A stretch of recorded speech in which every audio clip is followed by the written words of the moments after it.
11月4日周二這天，全球市場有點冷，美股那邊更是不好過，三大指數齊刷刷收跌，盤面上主要還是大型科技股集體走跌，拉垮了大盤。這裡有個關鍵消息，電影大空頭裡的原型人物麥可伯呂，他掌管的沙人基金居然提前2週就披露了3季度報告，而且報告顯示，這隻基金差不多80%的倉位都在做空輝達和 Palantir， 算下來名義價值超過10億美元。這麼大的做空手筆，一下子就引發了市場關注。具體來看，針對 Palantir 的看跌期權名義價值就有9.12億美元，針對輝達的也有1.86億美元。這波看空情緒的影響立竿見影，隔夜交易裏 Palantir 直接大跌近8%，輝達也跌了快4%。輝達作為 AI 晶片領域的龍頭企業，其業績增長有目共睹，但市場對其估值是否過高的討論也從未停止。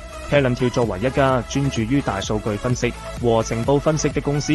雖然在政府和企業客戶中擁有廣泛應用，但其獲利能力和市場前景也面臨住諸多不確定性。伯呂的投資策略歷來以謹慎著稱，此次選擇做空這2家公司，反映了他對 AI 領域泡沫風險的警惕，以及對市場情緒可能過於樂觀的擔憂。